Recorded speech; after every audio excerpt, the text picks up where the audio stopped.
நூல் விலை உயர்வு, விசைத்தறிகளின் ஆதிக்கத்தால் பாவு போடும் தொழில் பாதிக்கப்பட்டுள்ளதாக தொழிலாளர்கள் கவலை தெரிவித்துள்ளனர்.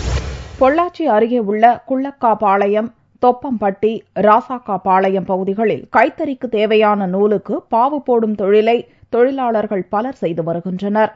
தற்போது கைத்தறி சேலைகளின் உற்பத்தி பாதிக்கப்பட்டதோடு விசைத்தறிகளின் ஆதிக்கத்தால் பாவு போடும் தொழில் நலிவடைந்துள்ளது. கைத்தறி நெசவை உயர்த்த அரசு பல்வேறு திட்டங்களை செயல்படுத்தியுள்ளது. இதில் கைத்தறி ரகங்களுக்கு உபயோகப்படுத்தும் டிசைன்களை விசைத்தறி பயன்படுத்தக்கூடாது என்று அரசு அறிவித்தாலும் விசைத்தறியாளர்கள் செயல்படுத்துவதில்லை என்று புகார் எழுந்துள்ளது.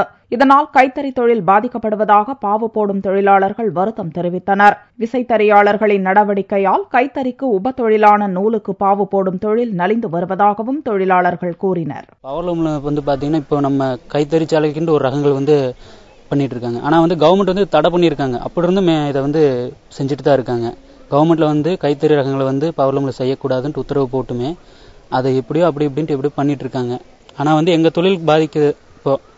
இப்போ இதே நடந்துச்சுன்னு வச்சுக்கோங்க, கடைசியில அடுத்த ஜெனரேஷன்ல கைத்தறிச்சாலனா என்னன்னு தெரியாம போகக்கூடிய நிலைமை ஏற்படும். அந்நிய நாட்டு உடைகளுக்கு முக்கியத்துவம் அளிக்கும் மக்கள் பாரம்பரியமாக கைத்தறியில் உற்பத்தி செய்யப்படும் ஆடைகளுக்கு மதிப்பளிக்க வேண்டும் என்றும் தொழிலாளர்கள் கேட்டுக் கொண்டனர். இப்ப இந்த தொழில் ரொம்ப நலிவடைஞ்சுக்கிட்டு இருக்குங்க. அதுக்கு காரணம் என்னன்னு கேட்டீங்கன்னா, இந்த கைத்தறியில் வர டிசைன்கள் பூராமே பவர்லூம்ல போடுறதுனால பூரா மக்கள் அதைத்தான் விரும்பி எடுக்கிறாங்களே ஒழிய இந்த கைத்தறி பொருள் யாரும் எடுக்கிறது இல்லைங்க. அதனால வியாபாரிகள் எங்களுக்கு வியாபாரம் இல்லை, யாருமே இந்த விரும்பி எடுக்க மாட்டேங்கிறாங்க அப்படின்னு சொல்லி ஒரே ஒரு காரணத்துக்காக எங்களுக்கு தொழில் ரொம்ப நலிவடைஞ்சு போச்சுங்க. அதனால கவர்மெண்ட் இதுக்கு ஒரு மாற்றம் கொண்டு வந்தால் ரொம்பவும் ஹெல்ப்ஃபுல்லா இருக்குங்க.